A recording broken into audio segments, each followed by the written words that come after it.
काका, ये धारा 370 क्या है?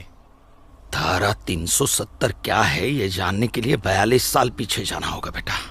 अंग्रेजों ने टू नेशन थियरी के तहत हिंदुस्तान के दो टुकड़े कर दिए, एक हिंदुस्तान और पाकिस्तान। पाकिस्तान की बहुत इच्छा थी कि जम्मू कश्मीर का विलीनीकरण पाकिस्तान में हो जाए, और राजा हरि सिंह चाहते थे कि कश्मीर एक स्वतंत्र देश रहे। वो न हिंदुस्तान में विलीन होना चाहते थे न पाकिस्तान में, और तब पाकिस्तान ने खूनी खेल खेला। अक्टूबर 1947 में पठानी कबायलियों को जम्मू कश्मीर के खिलाफ उकसाया, कश्मीरी पंडितों का कत्लेआम करवाया। ऐसे हालात देखकर राजा हरि सिंह ने घबराकर नेहरू जी से कहा, कृपा करके आप कश्मीर को बचा लीजिए। मैं ऐसे हालात में चाहता हूं कि कश्मीर का विलीनीकरण भारत में ही हो जाए, सेना भेजिए। लेकिन जब तक भारतीय सेना कश्मीर पहुंची बहुत देर हो चुकी थी। न जाने कितने कश्मीरी पंडितों का कत्लेआम हो चुका था। कश्मीर का 1/3 हिस्सा पठानी कबायलियों ने अपने कब्जे में कर लिया था।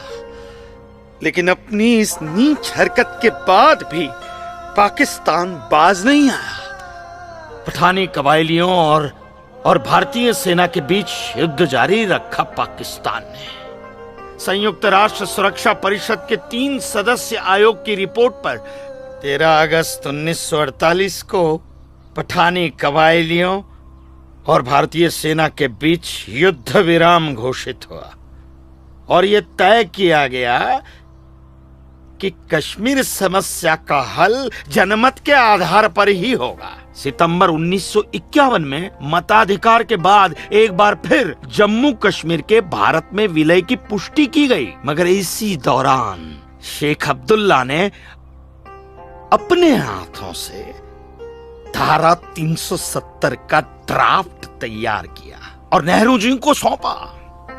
सरदार पटेल और आम्बेडकर साहब की मर्जी के खिलाफ 1952 में नेहरू जी ने इसे लागू भी कर दिया।